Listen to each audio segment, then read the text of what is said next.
किरण शिंदे ने जब सारी सच्चाई पुलिस को बता दी, तब जाकर पुलिस ने अंजना और उसकी दोनों बेटियों रेणुका और सीमा से पूछताछ करना शुरू किया।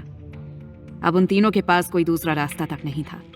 सीमा और रेणुका का भी अपनी माँ के ऊपर से भरोसा खत्म हो चुका था, क्योंकि आज तक वो दोनों सिर्फ अपनी माँ के द्वारा दिखाए गए रास्ते पर चलती आई थी। पर अब उनकी माँ उनके साथ नहीं थी। उनकी माँ अंजना का कोई प्लान काम नहीं कर रहा था, क्योंकि जेल में रहकर किसी भी प्लान को अंजाम तक पहुंचा पाना संभव नहीं हो पा रहा था। पुलिस ने अंजना से पूछताछ करनी शुरू की, पर अंजना अभी भी कुछ बताना उचित नहीं समझ रही थी। उसे ऐसा लग रहा था कि पुलिस बस यूं ही डरा धमका रही है। अगर वो कुछ नहीं बोलेगी तो डरा धमकाकर पुलिस कुछ दिनों में उसे छोड़ देगी। पर उसे पता ही नहीं था कि इस बार वो जिस चंगुल में फंस चुकी थी वो कोई ऐसा वैसा चंगुल नहीं था। पुलिस के पास ठोस सबूत थे, जिनके आधार पर पुलिस एक्शन लेते हुए आगे बढ़ रही थी। इसी इन्वेस्टिगेशन के बीच एक ऑफिसर ने अंजना से कहा, चलो चुपचाप बताओ कि ये सब कहाँ से शुरू किया और अब तक कितने बच्चों को मार चुकी हो। इस पर अंजना बोली, चाय मिलेगी? क्योंकि कहानी थोड़ी लंबी है तो मुझे चाय पीकर सुनाने में मजा आएगा।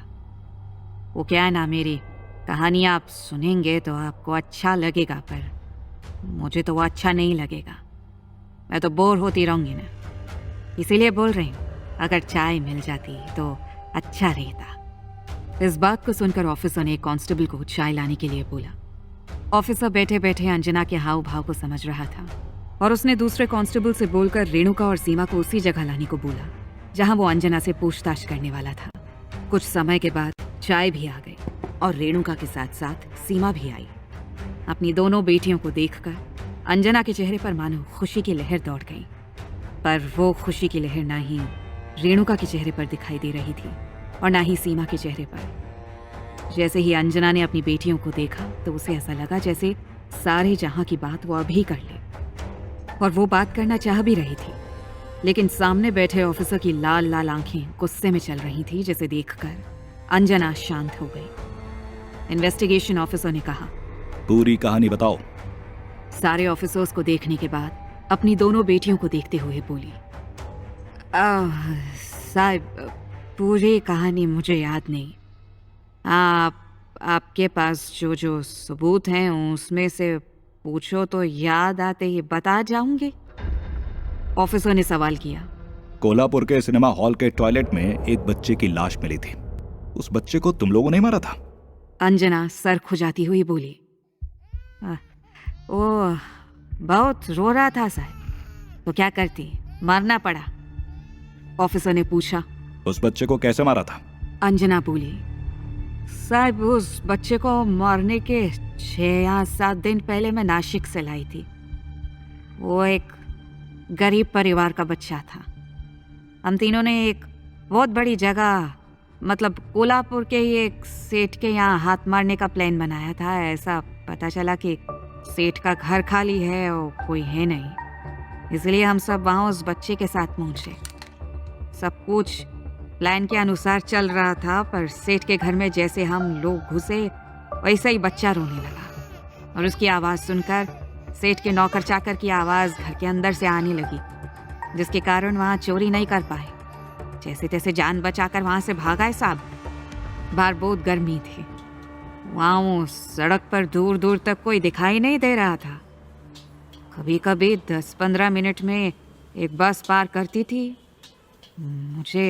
मुझे बहुत गुस्सा आ रहा था साहब कि सेठ को लूटने का प्लान चौपट हो गया, और उस गुस्से में मैंने उस बच्चे को सड़क के किनारे फेंके हुए एक पत्थर के टीले पर उसका सिर पटक पटक कर उसे मार डाला। और जैसे ही उसे हमने मारा तभी अचानक एक बस आ रही थी साहब।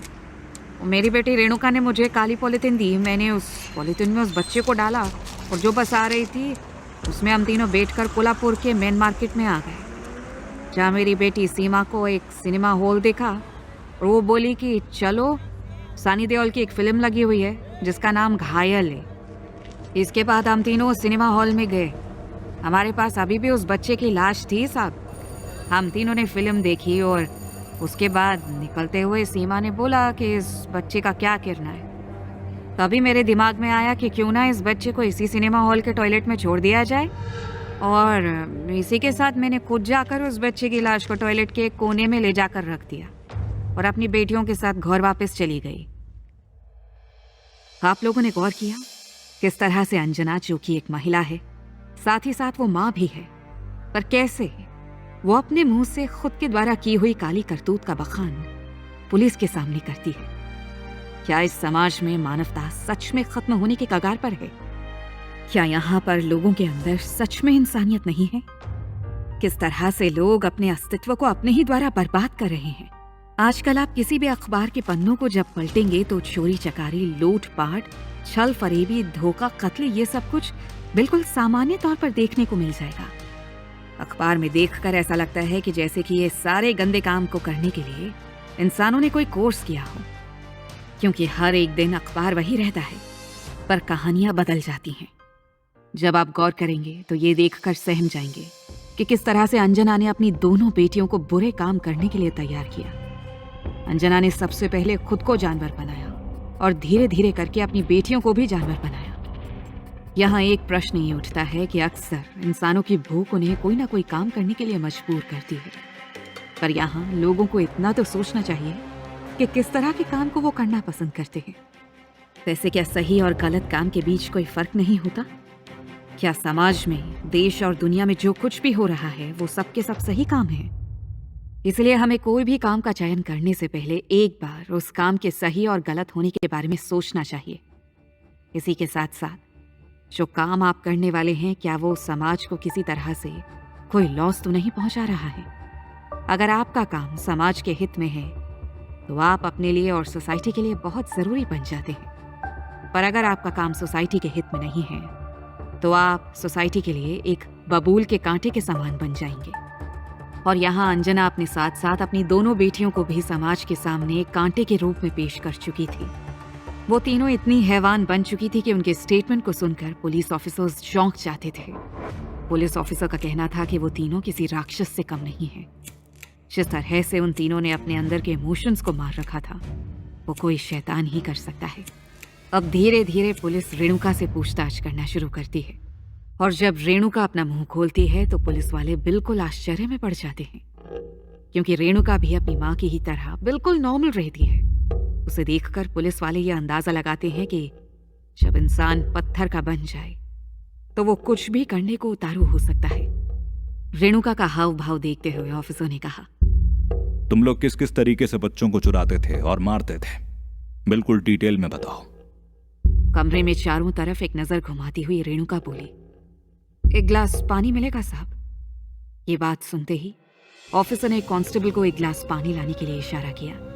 वो कांस्टेबल पानी लेने के लिए जैसे ही बाहर निकला, तभी कमरे में बैठे ऑफिसर की नजर सीमा पर गई। उसका चेहरा देखकर ऑफिसर ये अनुमान लगा रहा था कि ये लड़की कितना पत्थर दिल हो सकती है।